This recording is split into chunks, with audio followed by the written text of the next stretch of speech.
ನಮಸ್ತೆ ಎಲ್ಲರಿಗೂ. ನಾನು ಕಾವ್ಯ. ನನ್ನ ಕುಕ್ ಆ್ಯಂಡ್ ಚಿಲ್ ಚಾನಲ್ಗೆ ಸ್ವಾಗತ. ಇವತ್ತಿನ ರೆಸಿಪಿ ಮಶ್ರೂಮ್ ದಮ್ ಬಿರಿಯಾನಿ. ಇದನ್ನು ಒಂದು ಸಲ ತಿಂದರೆ ನಾವು ಚಿಕನ್ ಬಿರಿಯಾನಿ ತಿನ್ನೋದನ್ನೇ ಮರ್ತು ಬಿಡಬೇಕು, ಅಷ್ಟು ಚೆನ್ನಾಗಿ ಬರುತ್ತೆ ಇದು. ವೆಜ್ ತಿನ್ನೋರಿಗಂತೂ ಇದು ತುಂಬಾ ಒಳ್ಳೆ ರೆಸಿಪಿ. ಇದನ್ನು ನಾವು ಹೋಟೆಲ್ಗಳ ಸ್ಟೈಲಲ್ಲೇ ಮನೆಯಲ್ಲಿ ಈಸಿಯಾಗಿ ಹೇಗೆ ಮಾಡೋದು ಅನ್ನೋದನ್ನು ಇವತ್ತು ನಿಮಗೆ ತೋರಿಸ್ತಾ ಇದ್ದೇನೆ. ಇದನ್ನು ಸ್ಕಿಪ್ ಮಾಡದೆ ಕೊನೆವರೆಗೂ ನೋಡಿ. ಬನ್ನಿ ಹೇಗೆ ಮಾಡೋದು ಅಂತ ನೋಡ್ಕೊಂಡು ಬರೋಣ. ಮೊದಲಿಲ್ಲಿ ಅನ್ನ ಮಾಡ್ಕೊಳ್ಬೇಕು. ಹಾಗಾಗಿ ನಾನು ನೀರು ಬಿಸಿಗೆ ಇಟ್ಟಿದ್ದೇನೆ. ಇದರಲ್ಲಿ ಇವಾಗ ಈ ಡ್ರೈ ಸ್ಪೈಸಸ್ನ ಹಾಕ್ಕೊಳ್ಳೋಣ. ಇದರ ನಂತರ ಸ್ವಲ್ಪ ಕೊತ್ತಂಬರಿ ಸೊಪ್ಪು ಜೊತೆಗೆ ಸ್ವಲ್ಪ ಪುದೀನ ಸೊಪ್ಪನ್ನು ಕೂಡ ಹಾಕ್ಕೊಂಡಿದ್ದೇನೆ. ಇದರಲ್ಲಿ 1 ಟೀ ಸ್ಪೂನ್ ಆಗುವಷ್ಟು ತುಪ್ಪನ ಆ್ಯಡ್ ಮಾಡಿದ್ದೇನೆ. ಇವಾಗ ಅರ್ಧ ಲಿಂಬೆ ಹಣ್ಣನ್ನು ಇದರಲ್ಲಿ ಹಿಂಡ್ಕೊಳ್ತಾ ಇದ್ದೇನೆ. ಈಗ ರುಚಿಗೆ ನೋಡಿಕೊಂಡು ಉಪ್ಪನ್ನು ಕೂಡ ಸೇರಿಸ್ಕೊಂಡಿದ್ದೇನೆ. ಇವಾಗ ಇದಕ್ಕೆ ಚೆನ್ನಾಗಿ ಕುದಿ ಬಂದಿದೆ. ನಾನು ಅಕ್ಕಿನ 1 ಅವರ್ ಮುಂಚೆನೇ ತೊಳೆದು ನೆನೆಸಿಟ್ಟಿದ್ದೆ. ಈಗ ಇದರಲ್ಲಿ ಅಕ್ಕಿನ ಹಾಕ್ಕೊಂಡು ಕೂಡ ಒಂದು ಸಲ ಚೆನ್ನಾಗಿ ಇದನ್ನು ಮಿಕ್ಸ್ ಮಾಡ್ಕೊಳ್ಬೇಕು. ನೋಡಿ, ಅನ್ನ ಕೂಡ ರೆಡಿ ಆಗಿದೆ. ಇದು ಒಂದು 70% ಈ ರೀತಿ ಬೆಂದರೆ ಸಾಕಾಗತ್ತೆ. ಇವಾಗ ಅನ್ನ ಕೂಡ ಬೆಂದಿದೆ. ಇದರಲ್ಲಿ ಹಾಕಿರೋ ಈ ಲಿಂಬೆ ಹಣ್ಣನ್ನು ತಕ್ಕೊಂಡು ಇವಾಗ ಒಂದು ಪ್ಲೇಟಿಗೆ ಈ ಅನ್ನನ ತಕ್ಕೊಳ್ತಾ ಇದ್ದೇನೆ.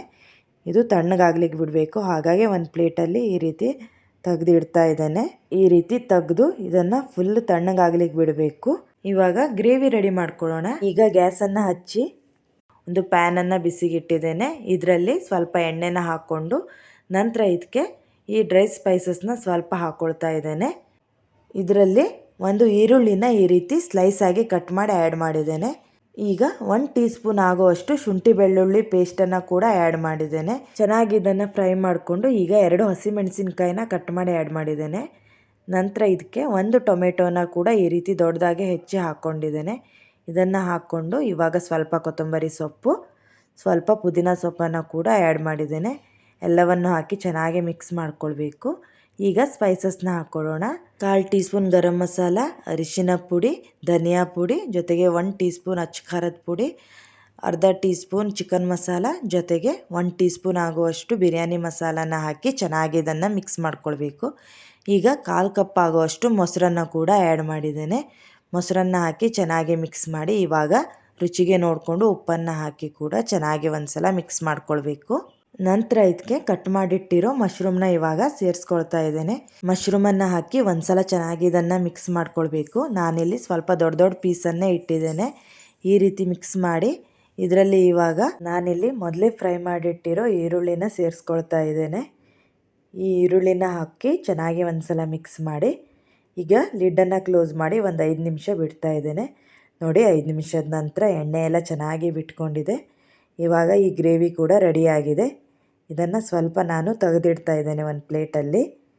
ಉಳಿದಿರೋ ಗ್ರೇವಿನ ಈ ರೀತಿ ಚೆನ್ನಾಗಿ ಹರಡಿಸಿ ನಾವು ಮೊದಲೇ ಮಾಡಿಟ್ಟಿರೋ ಅನ್ನನ ಇವಾಗ ಇದ್ರ ಮೇಲೆ ಈ ರೀತಿ ಒಂದು ಲೇಯರ್ ಥರ ಹಾಕ್ಕೊಳ್ತಾ ಇದ್ದೇನೆ.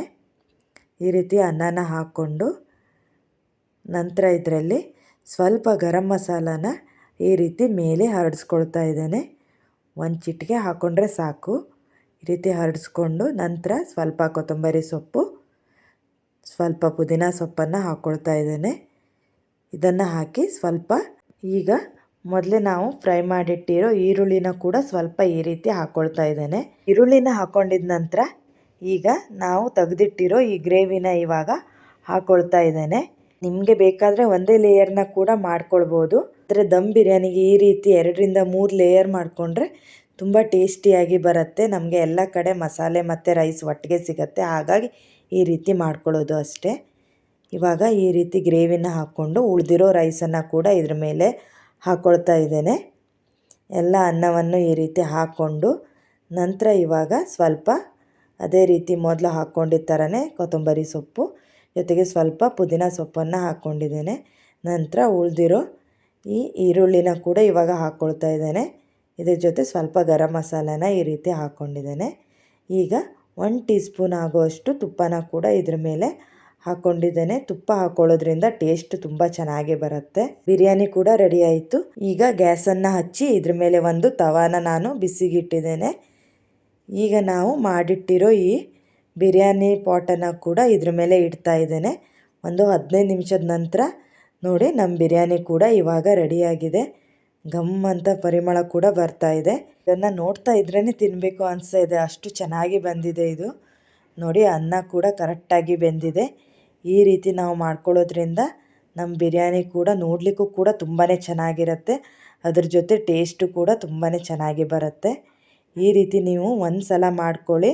ನೀವು ಚಿಕನ್ ಬಿರಿಯಾನಿ, ಮಟನ್ ಬಿರಿಯಾನಿ ತಿನ್ನೋದನ್ನೇ ಮರ್ತು ಬಿಡ್ತೀರಾ, ಅಷ್ಟು ಚೆನ್ನಾಗಿ ಬರುತ್ತೆ ಇದು.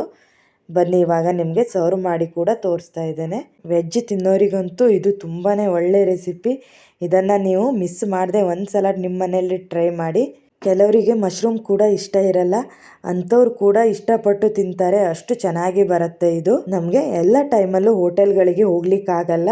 ಇವಾಗ ನಮಗೆ ಬಿರಿಯಾನಿ ತಿನ್ನಬೇಕು ಅನಿಸ್ದಾಗೆಲ್ಲ ನಾವೇ ಈಸಿಯಾಗಿ ಮನೆಯಲ್ಲೇ ಮಾಡ್ಕೊಳ್ಬೋದು. ಟೇಸ್ಟ್ನಲ್ಲೂ ನಮಗೆ ಹೋಟೆಲ್ ಥರನೇ ಇರುತ್ತೆ ಇದು. ನಾನು ಇದನ್ನು ಮಶ್ರೂಮ್ ಶೇರ್ವದ ಜೊತೆ ಸರ್ವ್ ಮಾಡ್ತಾ ಇದ್ದೇನೆ. ಇದನ್ನು ಹಾಗೆ ಕೂಡ ತಿನ್ಬೋದು, ತುಂಬಾ ಚೆನ್ನಾಗಿ ಬರುತ್ತೆ. ಈ ರೆಸಿಪಿನ ನೀವು ಮಿಸ್ ಮಾಡದೆ ನಿಮ್ಮ ಮನೇಲಿ ಟ್ರೈ ಮಾಡಿ. ಇದು ನಿಮ್ಮ ಮನೇಲಿ ಎಲ್ಲರಿಗೂ ಇಷ್ಟವಾಗುತ್ತೆ. ಹಾಗಾದರೆ ನಿಮಗೆ ಈ ರೆಸಿಪಿ ಏನಾದರೂ ಇಷ್ಟವಾದರೆ ಪ್ಲೀಸ್ ಇದನ್ನು ನಿಮ್ಮ ಫ್ಯಾಮಿಲಿ ಫ್ರೆಂಡ್ಸ್ ಜೊತೆ ಶೇರ್ ಮಾಡಿ, ಸಬ್ಸ್ಕ್ರೈಬ್ ಮಾಡ್ಕೊಳ್ಳಿ ಹಾಗೂ ಕಮೆಂಟ್ ಮಾಡಿ. ಆದಷ್ಟು ಬೇಗ ಇನ್ನೊಂದು ಒಳ್ಳೆಯ ರೆಸಿಪಿಯೊಂದಿಗೆ ನಿಮಗೆ ಸಿಗೋ ತನಕ ನಿಮಗೆ ಧನ್ಯವಾದಗಳು.